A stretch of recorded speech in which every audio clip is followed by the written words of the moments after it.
Okay. Maybe I introduce you briefly. Welcome to the first Cryptography session of this semester. And our first speaker is our own professor, Dr. Edoardo Persichetti, and he's going to talk about code-based cryptography. Yes. Hi. I just have to figure out how to make this thing disappear. Okay. There you go. Okay, great. Yes, thanks for coming. Yeah, we're kicking off new season of Crypto Cafe. So for all the coffee lovers and crypto lovers and related topics. All right. So yeah. So I thought it would be sensible that one of us starts this series, and in particular. What is that right? Everything all right? Good. Okay. Yeah, so today I just want to have like a very easy introductory talk, especially because I see some faces. And so for the experienced people, you may find this maybe something that, or maybe many things that you know already, but it's always good to start in an introductory way. Maybe we'll talk about more stuff later. We have several appointments throughout the semester. And the goal is, of course, by the end of the semester, we will have other people talking, not just me and the rest of the faculty, but our graduate students. Some of them are senior. Abranil, Tran, been here for a number of years. They can give talks as good as I do. And Will is a postdoc, so definitely should be giving good talks. Andraj, okay. So, yeah, without further ado, let's just look. So I work in code-based cryptography mainly, and everything that kind of revolves around that. So I'll clarify a little bit what that means. It's a lot of sections, but actually, it's just because I like to organize things properly. So, just quickly give the motivation for most of my work. I would say refresh a bit of a crypto concept, especially for the people who are new. And then lay the ABC of code-based cryptography, talk about McLeese and Derider, which are the two main approaches. Hately. And then some newer topics. Okay. Mute yourselves unless you have a question. Thank you. Okay, so the motivation for the work in a lot of this is that computers on the horizon. No, this I don't like people talking. What can I do? Participants.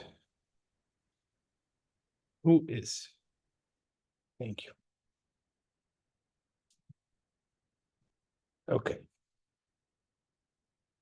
Now I have to post this. Okay, yeah, so essentially, since a few years, quantum computers have been developed in an increasingly explosive way, I would say. Well, it goes faster and faster, right? But already back in '95, Peter Shor designed a quantum algorithm completely on paper, right? So it's like, okay, the algorithm works, and it's just waiting for a computer to be implemented on. And once this happens, a lot of the problems that we base our current cryptography on are not going to be secure anymore. For example, RSA is based on the difficulty of factoring integers, and factoring would become a quantum polynomial time problem at that point.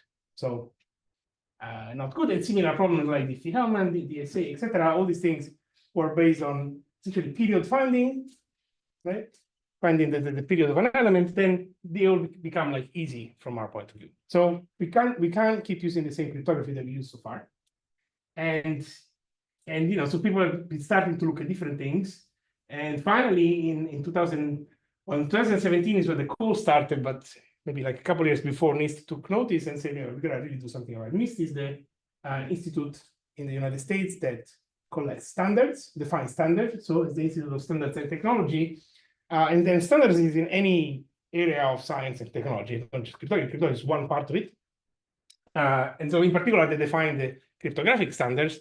What are the various cryptographic primitives?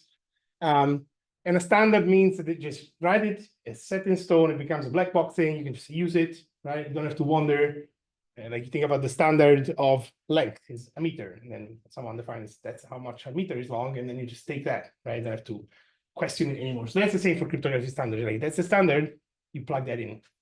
People have done all the research already before, which is nice packaging, right? And so there's a lot of different areas of mathematics that confer into this area that we call post-quantum to signify that are primitives that are not affected by Shor's algorithm. Okay, so this is really booming in the last few years. I started my PhD in 2009, and that was like really rising. Ever since then, people have been trying to look and design post-quantum cryptography primitives. Okay, so let's quickly refresh a bit of cryptography here. Very high level. I thought it was really good. So Rives gives one of the many good definitions of cryptography as the study of techniques for secure communication in the presence of third parties. I think it's very nice because it lets you understand that this third party can be really anyone else that is not supposed to know the content of this communication. Usually the person that we would call an adversary, right? But it could be some onlooker or even the other guy that we're communicating with sometimes. If you think about some schemes, I do want to communicate with you, but I don't want you to know my key, for example, right? So it's a very broad definition, right? And it studies all these kind of techniques under this umbrella definition. And there are several goals that cryptography takes care of.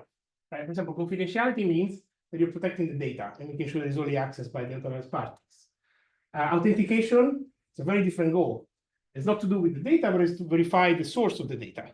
Right? So the data can be encrypted or not, but authentication cares about where it comes from. Right? And other goals that are also important in cryptography, the different physical data integrity, right? To make sure that the data is not being altered or compromised. And non-repudiation, which seems maybe less important, but actually just as important to make sure that you cannot deny your action after you've done it. Say, oh, I didn't sign that. No, wait, because the system tells you did. Okay, so we have tools specifically for each of these.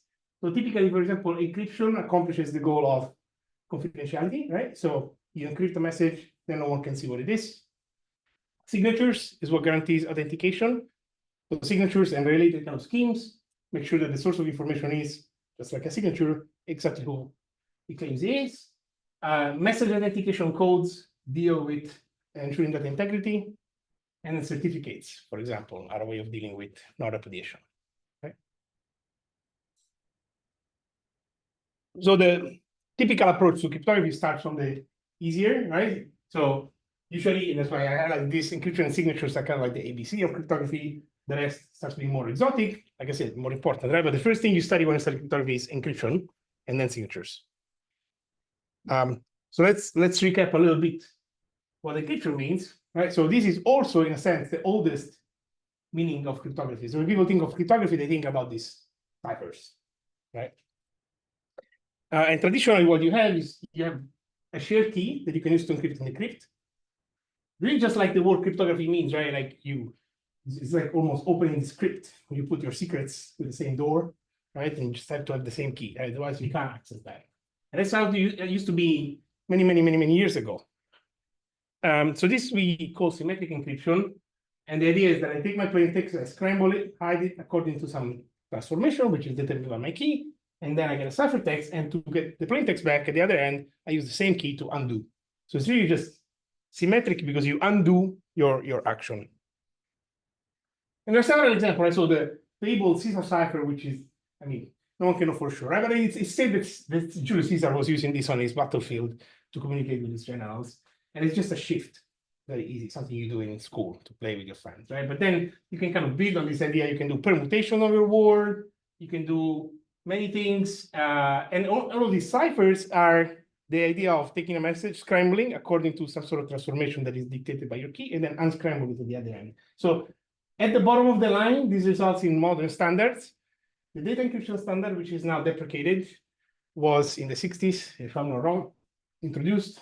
And now the modern standard is the advanced encryption standard, which was standardized a few years ago, AES, super fast, super secure. All these schemes do essentially some combination of that. So they shift, permute, add some random string on it, and then do several rounds of this together. And then in the end, like the thing is very secure. But there is nothing magical about it other than you just like doing this very complex transformation one on top of each other connected to each other, and you can't undo it because it's too complex, right? And the only way, so when you decrypt, you just undo this operation. It's very simple. So the advantage of this, in fact, is it's very mechanical, right? So anyone can implement these things, just a circuit, and then just like this. So, for example, this modern standard uses S boxes, right? So this kind of tables that are fixed and public, and it's like, oh, there's a transformation, like, tuk, tuk, tuk, okay, and it's very mechanical. I mean, maybe for AES, you need to know a little bit of finite fields, but even that you can kind of like code into like how the table works. Okay, so it's not that crazy, and it's very fast because you're doing like very elementary operation of shifting and adding, XORing. And also the ciphertext is going to be the same size as the original plain text that you're sending, which is like, again, it's just like messing with your plain text. Of course, the drawback, which is a pretty big elephant in the room, is that you have to securely share the key. And to do that, it's not at all obvious, right? So if you go back like a few decades, there would be people walking around with these massive rolls of paper where there was like the key that they were using, okay, or trying to hide it in a secure place, making sure that no one, okay. And then what happens if you're trying to communicate with someone that is like half across the world, or someone that you don't even know that wants to communicate with you, right? Or maybe you want to communicate with multiple people, and then you need a key for each one, right? So there's many reasons why this thing is impractical, right? Because we have to share a key. Once we share the key, great. But getting to that is not practical at all. And so here comes to our rescue the idea of public key cryptography, which was initiated, if you want, in the mid to late 70s by illustrious colleagues, Rive Shamir and Adelman, Diffie and Hellman, for example. And they came up with this idea of splitting the task of encryption, or more in general, splitting the mechanism between like a public side and a private side, okay?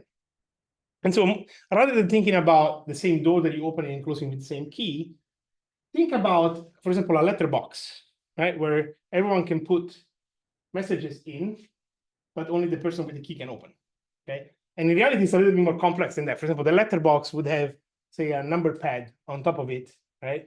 That if you're sending a message to me, you just use that combination, right? If you send a message to someone else, you use that combination, right? And so you have a specific called public key for me that lets you send messages to me, and then I can open that letterbox there. Okay? I can open that shelf of the letterbox, for example, right? And everyone has their own little shelf in the letterbox. Cool. Everyone has their own public key.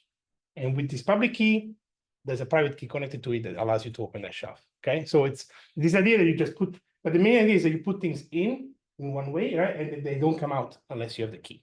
That's a fundamental idea.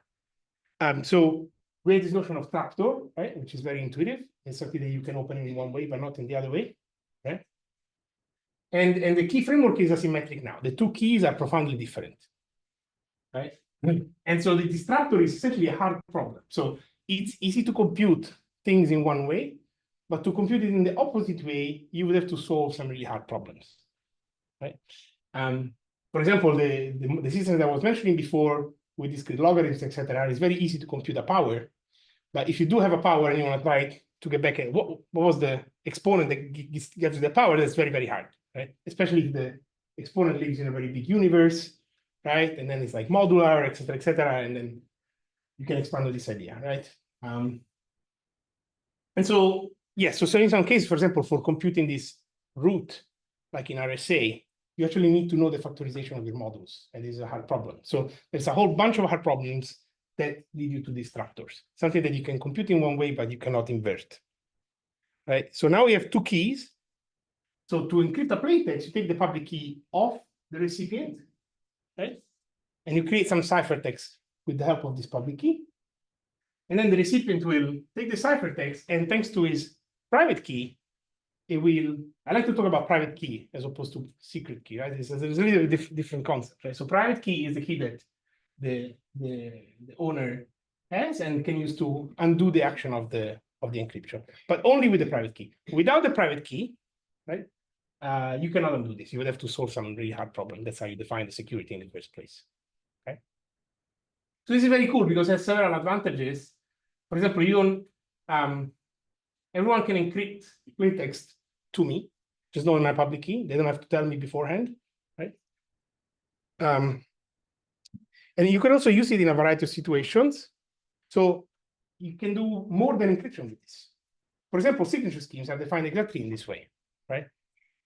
If you want the defining kind of like the symmetric way, right? So when you're signing something, you're doing some sort of secret operation, right? And then the recipient can verify publicly that this is well formed. So it's kind of the encryption, but the other way around.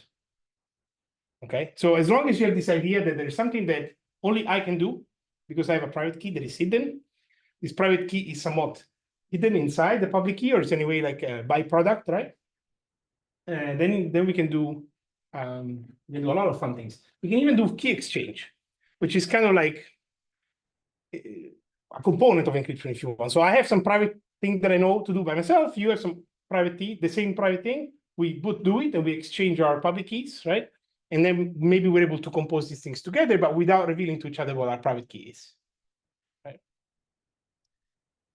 The disadvantage of this, so it solves another problem, right? So it solves the idea of exchanging keys.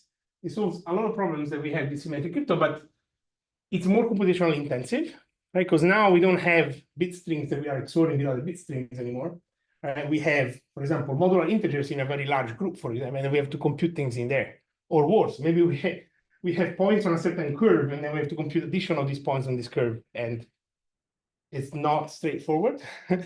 and also it's less efficient, right? So for example, sometimes the ciphertext becomes longer than what the plaintext originally was, right? So you have like some clunkiness in there. Okay, so here's what encryption looks like at a glance, right? So the key generation process, I run it. This gives me a private key, and then a public key that I can put on my web page or my bottom of my signature or whatever, right? Everyone can see it. I publish this. And then if someone wants to encrypt something to me, it takes the plaintext with the public key that it wants to send me, and then it generates a ciphertext. And then when I get it, I undo this action. Or maybe it can fail, right? Maybe the ciphertext is ill-formed or something happened to it, and then something goes wrong. Okay. And like I said, signatures are very much similar idea. You have a similar process of key generation. This process of key generation is really the core of these public key schemes, right? That's how you define how secure the scheme is, how the key is formed from the private key, et cetera, right? So this will be the similar process of key generation. But now to sign, I use my private key, I take the message, and I produce a signature on it, right? Whether this message is encrypted or not, I don't care, right? But there has to be some algorithm that takes a message and produces a signature from it, which is hard to do. So here, the requirement is a little bit different. I don't want anyone else to be able to produce a signature on my message, right? So they shouldn't be able to do what I do. To do what I do, they need to be able to solve some hard problem. Okay, that's what it's called forging, like real life signature, like forge a signature, like you try to make it look. Okay. And the verification is actually not exactly like in the encryption case, it's just a deterministic process that returns 1 or 0. So 1 if the signature is valid, and 0 if it's not valid. In a key exchange, like I was saying, it's kind of like doing these two public key things at the same time, right? So Alice and Bob are trying to exchange a key between each other. And when I say a key, what kind of key would I want to exchange? A key for a symmetric scheme, right?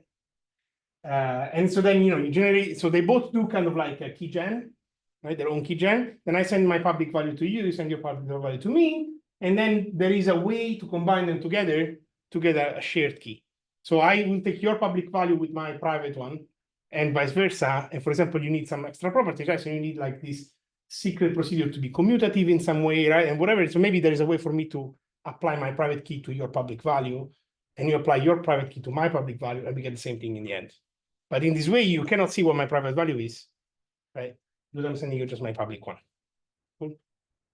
So it's a very nice way to obliviously, if you want, share something. So now we know mathematically that we have the same object, but I don't know how you formed it. I know how I formed it. And this is very nice. So this is used everywhere. In all our internet communications, the first thing you do is handshake, is what it's called. Just kind of glorified version of that. Yeah.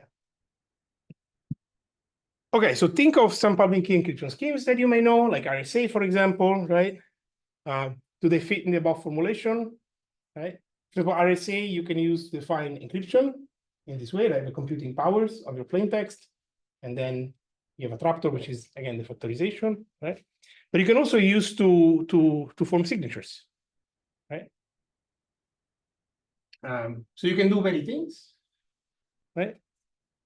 What's their security, right? Security is based on solving a certain hard problem, right? In the case of RSA, for example, is usually boiling down to finding factorization. So that the actual RSA problem is more like finding roots of a certain exponent. But you cannot obviously do that without, maybe there is a way to kind of brute force that, but the most obvious way to do it would be to actually factor the modulus, and then in that case it becomes obvious. Right? And what's their efficiency? Right? So RSA would require your plaintext to be converted into like a large modular integer, and then you have to do some exponentiation algorithms. Maybe you have fast algorithms for this. You have some multiply, square multiply, efficient, right? This stuff that Abranil does, so this efficient algorithm for these public key systems. Right? So you have like very, very clever algorithms, but still it's not XORing, right? There's a lot of things going on. And sometimes if you don't do this properly, then the algorithm is completely impractical. And then the scheme is like, it's not very efficient. Okay, so if you know certain public key schemes, you can like, try to ask yourselves this question and see. Okay, so the current state of public key cryptography is pretty good because now we use elliptic curves, which is a particular type of curve, right? And we treat points on this curve as elements in a certain group, and then we can do operations on these elements thanks to clever algorithms in a very efficient way, right? These points, these curves can be described very compactly, and so we have encryption and signatures, in particular signatures, right? These digital signatures that are very, very compact and very fast. But we're about to lose that. So we need to find alternatives, right? That's the whole point of our work. So one new take on encryption is this CAMDEM framework, which is a very interesting idea. It was introduced in the 2000s by Kramer and Shoup, mainly. And so the idea is that now we have symmetric schemes that are very fast and efficient and practical, but they need the key to be shared. And we have public key schemes which kind of solve this problem, but they're not as practical and efficient. So this idea is they combine the two together, right? So rather than me taking a public key scheme and then encrypting all my plaintext with it, all my big email, my communication, etc., I would just use my public key scheme as a method to exchange a key for a symmetric scheme, which can then do the bulk of the work for the whole encryption process, right? So effectively, we have what is called a key encapsulation mechanism, which you see kind of looks like a public key encryption scheme, except that we really don't have a plaintext here. What we want to do is encrypt a random thing. So we produce a symmetric key for our favorite scheme, like a yes, then we encrypt it like we would encrypt a normal plaintext, and we send it to the person that wants to actually run the symmetric scheme. And then the person that runs the symmetric scheme will take this ciphertext, use the private key, and extract the symmetric key from it. Okay, so this is one half of this mechanism, right? And so the other half is what we call data encapsulation mechanism, which is essentially a cipher, a symmetric scheme, okay, with some extra properties. Cool. So you can combine these two things together and do the things on the fly. And that's what it looks like. So we call this hybrid encryption scheme, right? So the key generation is like a public key scheme, right? Then if I want to encrypt, what I do is I run the encapsulation to get a key K. I use that key K to actually encrypt my plaintext, right? So my ciphertext actually is two pieces. This is the actual ciphertext, if you want, and this is just what we call a capsule that contains inside a key, right? So then I can send my encrypted message to you, and what you would do is you take the first part and extract the symmetric key from it. So you decapsulate that, and then you use this one in the second part to recover the plaintext. So kind of like I'm giving you the ciphertext, and on the fly, I'm also giving you the key that I use for it. This has several advantages because this key is random, right? So actually, I can throw it out after. And it's just a little extra piece that I add to my ciphertext. Cool. So this is, if you want, the most natural way to use these two things together. Use the power of public key cryptography to get rid of the necessity of exchanging a key, because I'm going to send you a ciphertext and the key at the same time. The key is going to be hidden in this capsule, right? So this capsule is protected by the hardness of public key cryptography, right? And then CT1 will be the whole actual ciphertext. Cool. And so the other nice thing is that these are now two independent components that you are combining in a standard way. So you can now look at them separately. from point of view of security and stuff, right? So you are separating your problem. Instead of just one encryption scheme, you have two components, and you can study the security independently and then combine them together, which is very nice. But the CAMs can also be used standalone, right? Because you can easily transform it into a static key exchange. So instead of sending the key on the fly, I just run a CAM, I send it the key, and then later on, I will use the key and communicate with you, right? So you can also do this. So the result of this is that nowadays, people don't really design public key encryption schemes anymore. They just design CAMs. And when you design a CAM, you can actually turn that into an encryption scheme immediately in this way, just by combining it with any other mechanism, right? Or you can keep it standalone and then use it as a static key exchange. So it's different, right? If you need to communicate on the fly, or if you need to first establish a key and then open a channel, right, and then communicate later. It's two different tasks formally, but the CAM allows you to do both. And so that's why like much of the attention is now focused on designing CAMs. This was something that became apparent when NIST launched the competition, and they were calling for encryption schemes, and everyone was just submitting CAMs. Okay? And then we're like, okay, we really just need to do CAMs, and then the rest is gonna follow. Okay. All right, so let's get to code-based crypto. This is like a one-line coding theory class, right? That's what we need to know. Essentially, a linear code, right? It's a subset of a vector space, right? Where we take messages of a certain length and we transform them into code words, which are longer because they include some redundancy, right? So the dimension, which is the length of the original message, it's also the dimension as a vector space. So that's why it's called dimension, right? And the value n is called the length of these code words, right? It includes some redundancy because we want to use these things to correct errors, right? So I have some communication. This comes from either communication, right? And I want to be able to have some redundancy so I can correct errors on my code words. And so traditionally, this is measured in the Hamming metric. Essentially, what makes the most sense if you're looking about binary objects, because it's just zeros and ones, and then just look at the number of non-zero positions, right? As the weight of a word, how heavy is a word, number of ones that I have, right? But this is valid for any queue.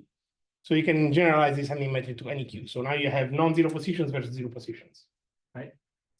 And so with this notion of metric, which is kind of improper, anyway, you can look at words and see how heavy they are, how far away they are from each other, which means in how many positions they differ, right? You can even look at how the code words are related to each other within the context of the same code. So maybe a code has code words that are all very close to each other. That's not a good feature because it's easier to confuse them. But if they are very far from each other, then it's easier to correct error, right? So what you want is codes that have large distance between the code words. This will help you figure out if an error occurred. And if an error did occur, then you should be univocally able to figure out which one was the closest code word to it. Yes. And it's very important, of course, right? So codes are used everywhere, communicate with space, right? So it's pretty important. And if you send stuff from space, you want to be able to have it very high. Now we use these QR codes, for example, for everything, right? And QR codes are very powerful. You can scan them like obliquely, they can be blurred, whatever, you still be able to decode them, right? So it's very, very powerful. So yeah, so QR codes and all the other codes that you see, they are an example of linear codes. Cool. So mathematically, we define these things, like I said, as a vector space. So you can imagine if you choose a basis of vectors and you put them as rows of this matrix, then every combination of these elements gives you an element in the vector space, right? So that's what this does. This U times G is a combination of the rows that you get a code word.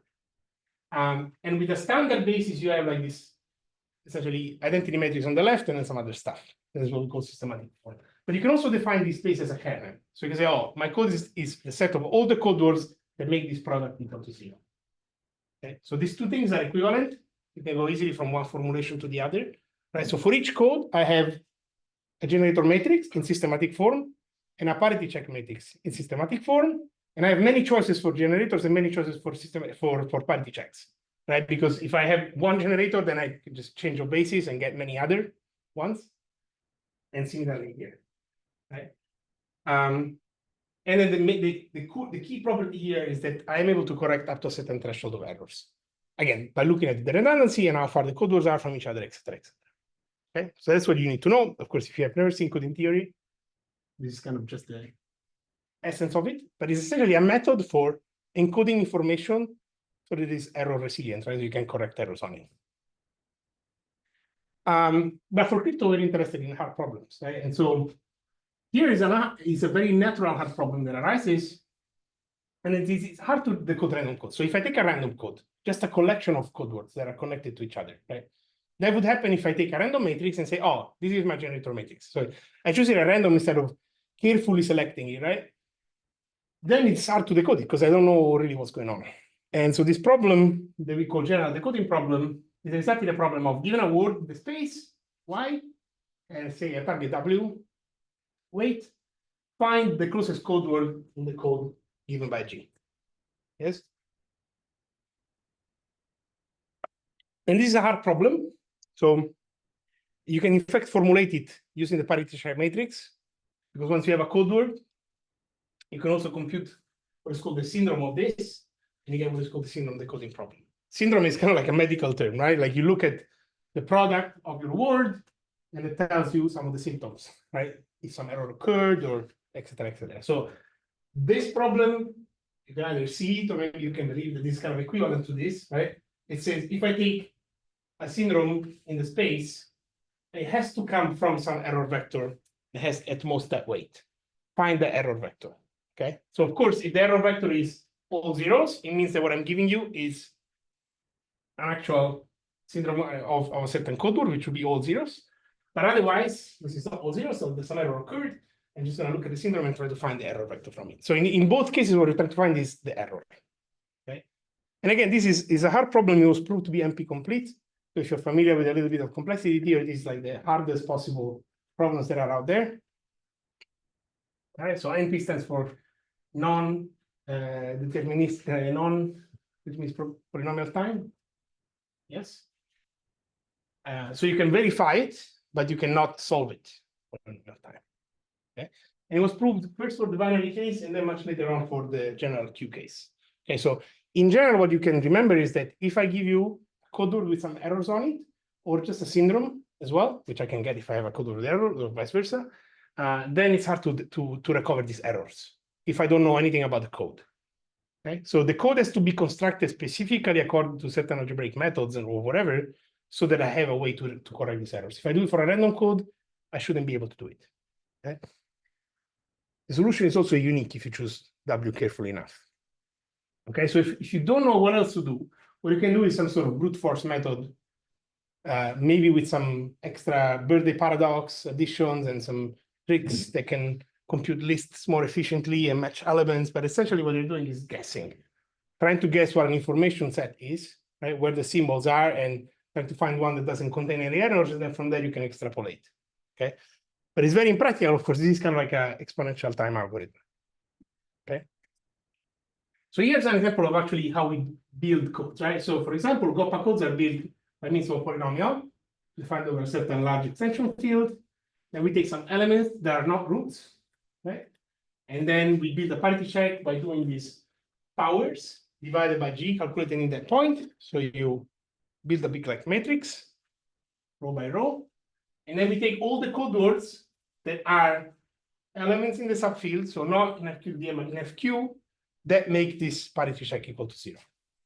Okay, so that's a very high level description of what a GOPA code looks like, and a lot of the algebraic codes look like this, right? I select elements in a certain way, they satisfy a certain relation, and then my code words are defined by this. And if I do this, then I have a way of correcting errors. We'll see in about a minute, right? So if I receive a noisy code word, we say weight of the error up to W. W here is about half the degree of my polynomial, or actually the full degree of the polynomial if I have a binary code. So if I build on a binary field, then I can decode the errors by first receive my noisy code word, compute this syndrome, right, via the parity check matrix. So it will give me some elements. Then I look at these elements as a polynomial, S of X. So I write a polynomial with this elements as coefficient, and I try to find two. So I try to solve this equation, right? These two polynomials, sigma and omega, which give me respectively the error locations and the value of these errors, okay? So there's a unique solution to this, and it will recover what the errors are. Okay, this is a very quick example of what the decoding algorithm looks like. Okay, so we have 3 stages. Syndrome computation, they need to solve some equation, and then once you find sigma and omega, you just have to find the roots of it. These are standard kind of root finding algorithms for this step. Okay. So it's not particularly complex, but it requires the code to be in that form, because when the code is in that form, we can prove that this relation holds because of how the code is constructed, right? So this is what the decoding algorithm looks like. Okay, so we have an object that we define and allows us to decode errors up to a certain threshold, for example, here up to the degree of my polynomial, right? But if the code is random, then I don't know how to construct errors. You can kind of see where this is going, right? Because I have to build a trapdoor, right? Did you have a question, Tran? Yes, what's the question? If the set of portions, is it at a unique? So omega x divided by phi x at a unique. Like, Yeah, other than like scalar multiples or whatever. Yeah. Because the root, so in fact, the reciprocal of the root of this polynomial tells you exactly which ones are the error positions. So it's polynomial with those roots is the only one. Okay. Okay, so to build a crypto system, you need to exploit this difference between a code that you know how to decode and one that you don't know how to decode, right? This is where the trapdoor is going to sit. So for the trapdoor, I will choose a code family with a good decoding algorithm, for example, the GOPA codes, right? And say I have a certain description of it that allows me to decode. So the description for GOPA codes will be the polynomial and the elements, right? Once I have the polynomial and the elements, I can actually use them to decode. And I want to hide this so that the code then looks random, right? So only the person that has this private description knows, so you know it's a GOPA code, but you don't know how it's defined. Right? And so you have kind of this one-way security. So you can encrypt, no one else can decode these errors, but you can because you know what the description is. Yes? And so the security of the key is essentially given by this assumption, right? So if you take a code defined by a certain matrix M, for example, that GOPA matrix there, right? You need a way to disguise it so that it looks like a random matrix of the same size. When you think about it, it's not so obvious, right? Because maybe you're able to recognize some pattern in that matrix or whatever, right? So this depends on how the code is constructed. Some codes are so regular that are very easy to recognize, even if you try to disguise them. Some are less recognizable. Okay. So Mecheli's, for a reason that no one ever figured, and he never said, and now he's dead, so he will never say. But he chose these binary GOPA codes, and they work very well. Right? But in principle, this framework works with any code family. Take a code family that you know how to decode, right? Like QR codes, right? And then try to disguise it, try to disguise the description so that it looks like a random one, right?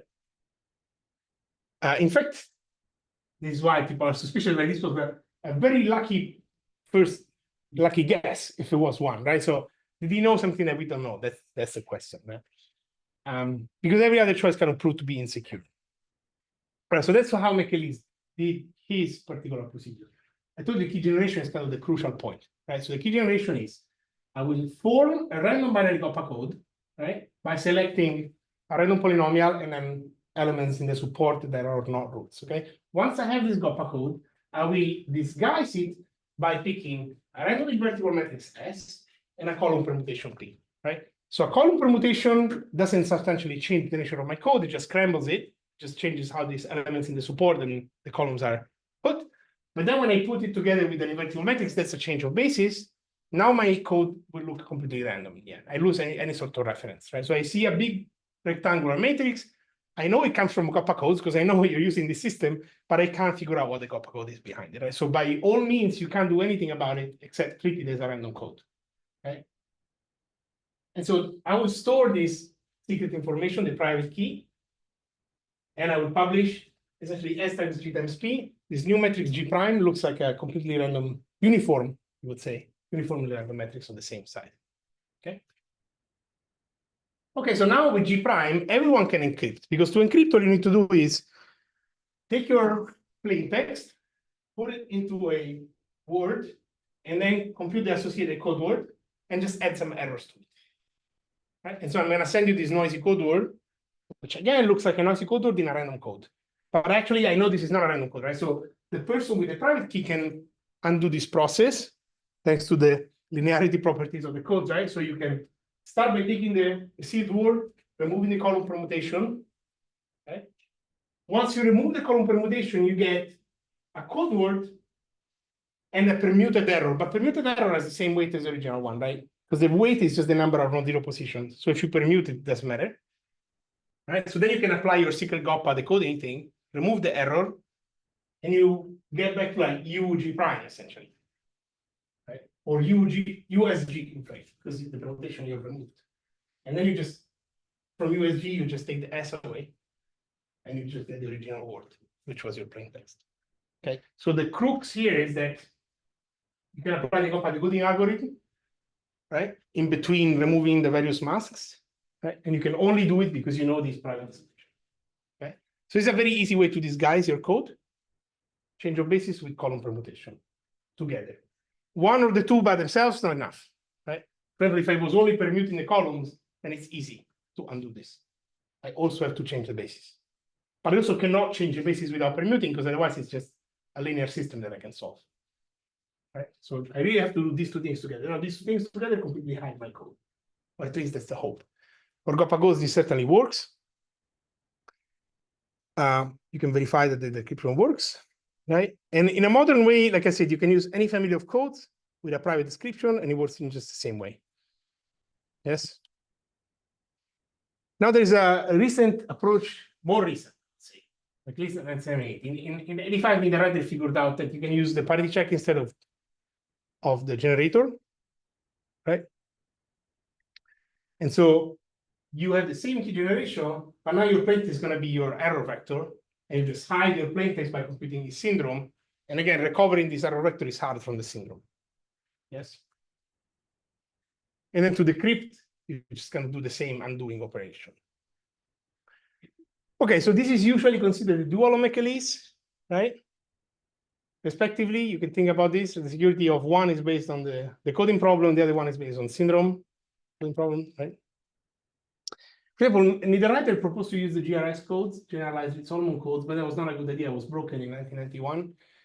But the framework works if you use the same Niederreiter paradigm, but with GOPA codes instead. So it really depends on which class of codes you're using, right? And these two are kind of subtly different. For example, McAleese is a probabilistic scheme, where Niederreiter is deterministic, right? Because McAleese requires you to pick a random error vector every time. Instead, this way, you're just putting your message in there. The Niederreiter ciphertext is also a syndrome, which is shorter than the full code word. But we need to kind of convert this via constant weight encoding function, which is kind of expensive. Okay. Okay, so if we were to standardize these things, what would we do? Code family, we have to choose one that is secure. And like I said, many code families have been proposed, and they have all been broken because these codes are too easy to recognize. Instead, the plain original binary GOPA codes that McAleese proposed are still secure for now over 40 years. And believe me, people have tried to break this. And so now we have like a reasonable degree of confidence that there is no obvious way to recover a GOPA code when it's hidden. Okay, so we should use these. And then, like I said before, the ideal use of PKC is to exchange symmetric keys. So we really should define just a KEM based on McAleese rather than the full McAleese encryption scheme. And then we, since we are using a KEM, we don't really have a plain text that we're trying to hide. We're just trying to communicate a random string that then I can use in AES or whatever. So this plain text is kind of fake. So it means that instead of taking my plain text and converting it into an error vector, I can just generate a random error vector, and that's going to be the thing that I exchange. So it's easier to use Niederreiter in this case because I don't actually have to transform a message into an error vector. I can just take a random error vector, encapsulate that, send it to the DEM part. Okay, so these things together say essentially you should do Niederreiter framework as a KEM using binary GOPA codes. Right? And that's what we did with the classic McAleese project. It's a very large international project, and currently we started in 2017, so it only took us 7 years, but we're now in the final round of NIST standardization process, and it really does this. Essentially, it does Niederreiter with binary GOPA codes, right, as a KEM with all the modern taking care of things. But essentially, that's what we call the classic McAleese project, which follows the original formulation. Okay, so it has strong security guarantees, but has very particular parameters. So now you have to publish this large public key, which is the entire parity check matrix, and you see that it's like several kilobytes. Right? On the other hand, the ciphertext is very, very short because you're just sending a syndrome. Okay. These security categories are the various security levels that NIST wants us to hit. Okay. So what can you notice is that the parameters are kind of extreme. Very large public key, very short ciphertext. So it's not a silver bullet by any means. Okay. It's very fast as well. Because encryption, for example, is just computing a syndrome. Just one matrix vector multiplication. Okay. We can't be happy with that. So I'm going to go kind of, I have 10 minutes, I think, to just give an idea of what we've been doing since then, which is, again, since the beginning of my PhD. So we have a very large key. People would love to diminish this key, right? But the problem is that we have like a really large matrix, which is my keys, my whole parity check matrix. So how do I do that? Say that I have a compact way to describe my matrix. Maybe my matrix is just like a function of the first row or something, right? And this is the case, right? So if you find families of code that have a certain automorphism group, then you have a way of describing this matrix in a compact way. For example, cyclic codes, they do exactly that. Like you take the first row, and then the other rows are just shifts of the first one. Right? This would be cool. So then to describe the whole matrix, I only need one row. The key would be much, much, much smaller. Okay. But of course, if I do that, then the code becomes easy to recognize. So if I take a fully cyclic code, then it becomes super easy to recognize. So maybe I have to find something in between. For example, quasi-cyclic codes, they are cyclic block by block. So I save a lot still, but it's not completely trivial. Yes? So you learn the power of balance in cryptography. Like if you do it too much, it becomes too easy for the attacker. Right? If you don't do it enough, then you're not really saving a lot. So you have to find a good sweet spot. And this is not the only automorphism I care about. For example, I could look at this kind of dyadic formulation, or more in general, these n-adic matrices, which have this kind of recursive symmetric structure, right? So the matrix is kind of like A, B, B, A, but each of these A and B are itself dyadic, right? And so they're recursively. So instead of just taking shifts, you have this kind of like particular structure. And, you know, it's possible to show by algebraic means that some of the families of codes that we already were using admit a particular one of the many generators or parity checks in this form. Right? So you do it by imposing certain conditions on how you choose the polynomial and how you choose the error, the support elements, etc. Cool. But the problem is that if you do this, like I said, you have extra structure. The attacker has extra structure to work with. So now, fully cyclic maybe is obviously too much. Quasi-cyclic, you have to go there and see in the specific how powerful the attack is. So if you overdo it, for example, in 2010, this French team completely broke the proposal by just taking a system of equations that you can obtain by this fundamental relation, parity times generator is 0. And then you can extract an equivalent private key, maybe not the original one, right? But to do this, you have to solve the large system of equations. And to solve it, you really need to heavily use this algebraic structure. Right? So you couldn't do it in general because the system is too vast and you don't know anything about it. But if you factor in then the matrix is cyclic, for example, then you have extra information allows you to solve this system in a practical way, right? And so the attack complexity essentially depends on how many free variables you have, which makes sense. You've all solved system of equations, you know that's how it works, right? So you can kind of control it. Remember, there are some classes codes I work with, these generalized Rivastava codes for a while, which are kind of refined version of GOPA codes. They are formulated in a slightly different way and they offer better trade-offs, but these are still vulnerable, right? And so in the end, we had two submissions. Dax was mine with a few other people, and Big Quake was using. So Dax was on the dyadic codes. Big Quake used the quasi-cyclic codes. They were both kind of broken, and then like we fixed them, but then the key reduction was not interesting enough, and in the end, like people did not trust it and didn't make it past round 2. Okay, so it's a nice idea to use these structured codes, but if you use it with these algebraic codes, it's very delicate. There's a lot of algebra there. Okay, and this is why these kind of parity check codes came back to notoriety in the context of cryptography, because these LDPC codes have been used in communication for a really long time, right? But in the context of cryptography, are still kind of new. Yes, I know they have the seminar after that, but we're nearly done. Okay. So just to give you an idea, these codes have a fixed column and row weight. That's how they are defined, right? And they can just be defined at random. So you just take a matrix with a certain number of ones in each row and column. Hey, Maria, I've got 5 minutes left. Okay? Just let you know. Yeah, just let them know. I got 5 minutes to do. You let them. And you can correct these codes efficiently, right, with an iterative algorithm. So essentially, you make a guess, then it branches out, make another guess, right, and each guess that you make reinforces your conviction. Or if you go off on a bad path, then you actually have a failure, right? So yeah, it depends. So it's kind of a probabilistic algorithm with a small, hopefully, decoding failure rate. So there is a small chance that you go off a bad decision and then branch out. Okay. So they're very good for communication. But the nice thing is that you can actually design them in circulant form or in quasi-cyclic form by just taking your ones and zeros that, remember, are fixed in this matrix in a particular pattern, right? And there is no algebraic structure to exploit there. So, for example, you just take your parity check matrix to be these like two blocks H0 and H1. Formally, you can treat them as polynomials, right? Because they are circulant, okay? And then you compute the systematic form by just inverting one block multiplied by the other. You just get the identity, which is the polynomial 1, 0, 0, 0, and then like the identity matrix, right? And this block here is now dense. It's not sparse anymore. So now it's hidden. Okay, so we've successfully hidden this secret sparse structure. And the rows of H are just low-weight code words, essentially in the dual. So, these codes you can use as is in cryptography. This was done in 2009. But you have to kind of amplify these weights to prevent recovering this work, because all the rows of the secret matrix are kind of like low weight and they should be easy to find, right? So you want to like increase their weight. So then they just define kind of like a variation of this by taking this moderate density. So the matrix is sparse, but not as sparse, right? And so this cannot be efficiently distinguished from random codes in the same shape. Again, they are quasi-cyclic, but they look random to you.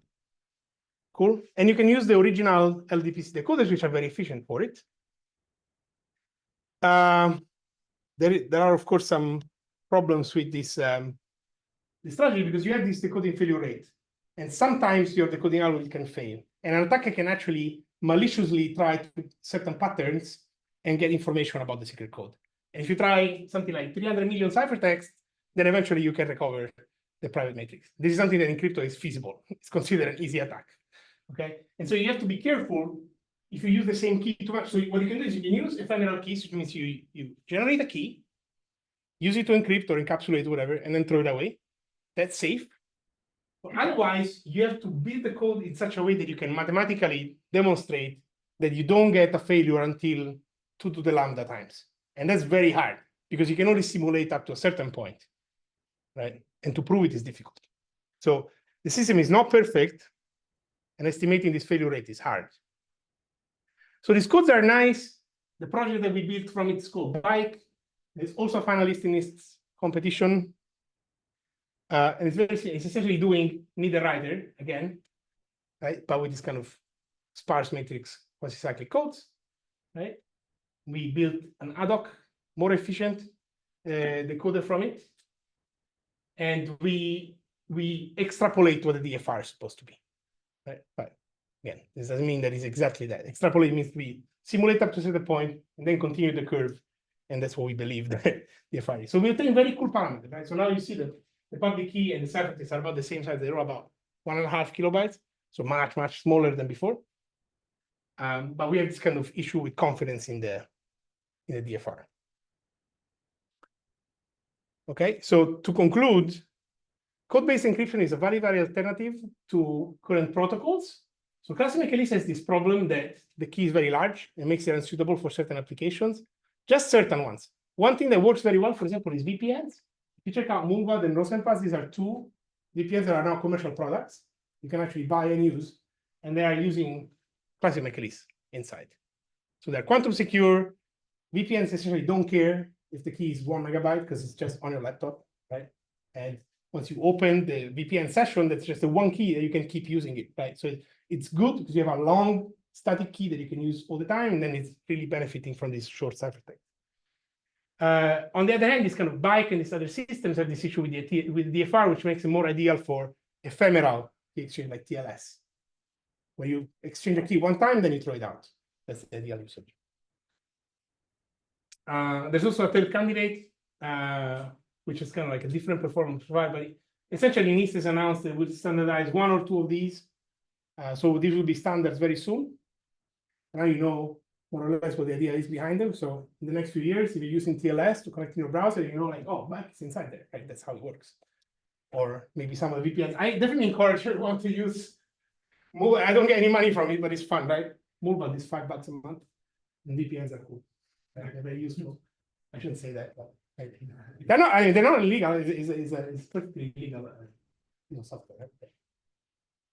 All right, so that's a quick overview of code-based encryption. The topic of signatures is much more delicate. We'll see it another time. Okay. Thank you for your attention. Please release the analyst, unless they get even more mad than me that they usually are.